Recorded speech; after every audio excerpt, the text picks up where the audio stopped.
Tennis pro Naomi Osaka's withdrawal from the French Open has put renewed attention on mental health, especially for people in the public eye. Her story is not just about how elite athletes cope with their struggles.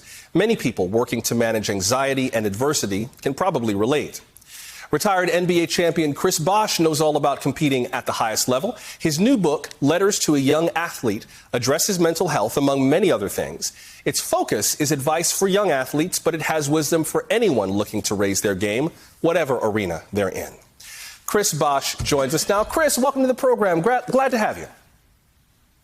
Man, I'm glad to be here. Thank you so much. We're getting it in on the weekend, man. Let's keep it going. For real. I read the book, hence the Post-it notes. This is a really good book, and it's written in a very straightforward, anybody could understand where you're coming from with this book, including your comments about mental health. I wonder what your sense is, starting with Naomi Osaka, of how pro sports are doing in terms of dealing with the mental health of players. Have we made any progress since the days when you were in the NBA, or do you still think that we've got a long way to go?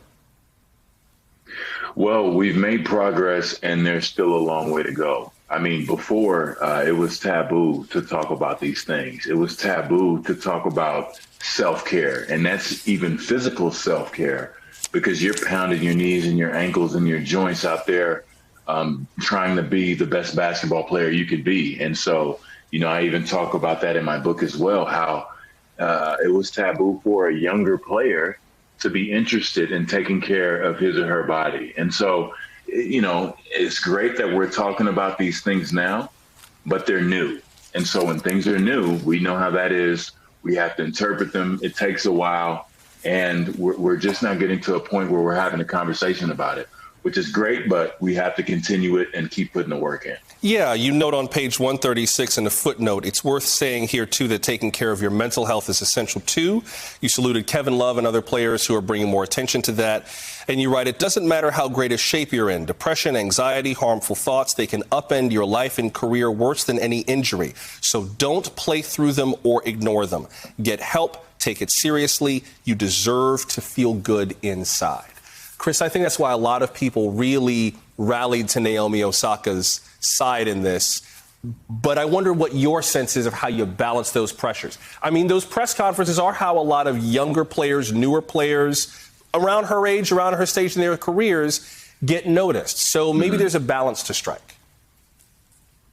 Well, I will say this, that's kind of been a hot topic ever since she withdrew from the French Open.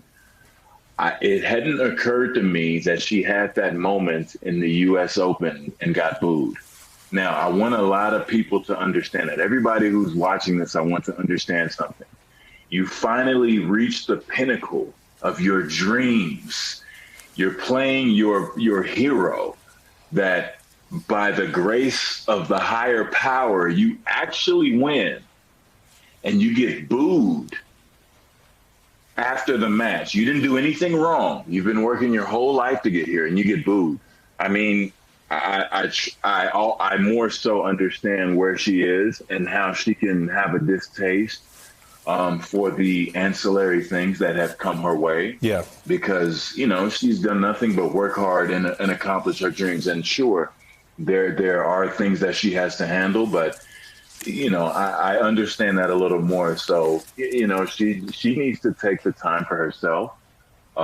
She needs to take the time to gather the tools and utilize those tools that she needs to get better. And when and if she wants to come to the game, she should do so on her own terms. One of the things you write about in the book that kind of reminded me what pro athletes go through, on page 22, you write, everyone you're watching out there hurts. Everyone is in pain.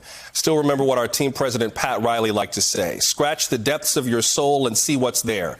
Well, in that series, the NBA championship series you write about, our team found out what was there. How much do you think we're learning to really empathize with the players? We just had this controversy with Kyrie Irving of the Brooklyn Nets, who is playing tonight over at the Barclays Center and setting the court on fire, along with some of the Boston Celtics players talking publicly about racial issues they've experienced in their time as NBA players. Are we any closer, just as fans, to treating players with anything resembling the respect they're due?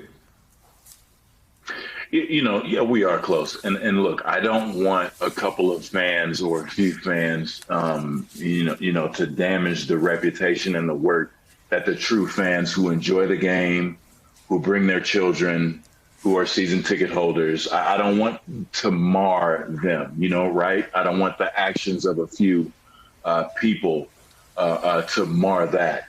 Tens of thousands of people come to watch the NBA product every game.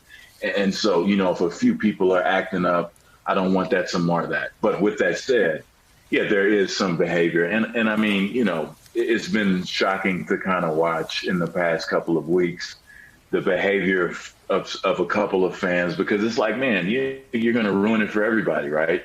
We're just now getting to a point of where we're back watching playoff basketball. How special is that? We didn't have that last year. And so, it's just one of those things to where we have to get used to knowing the person of an athlete as opposed to just, watching what you see on TV and interpreting those things for yourself. We're in a mode where you get to know that person. You have to know that person. And that person has things and issues that they care about. Well, this book is a great way to get to know more about you and what you learned in your time in the NBA, but also has lessons for living for anybody. The book is called Letters to a Young Athlete. Chris Bosh, fabulous talking to you. Great book. Thanks for making time for us.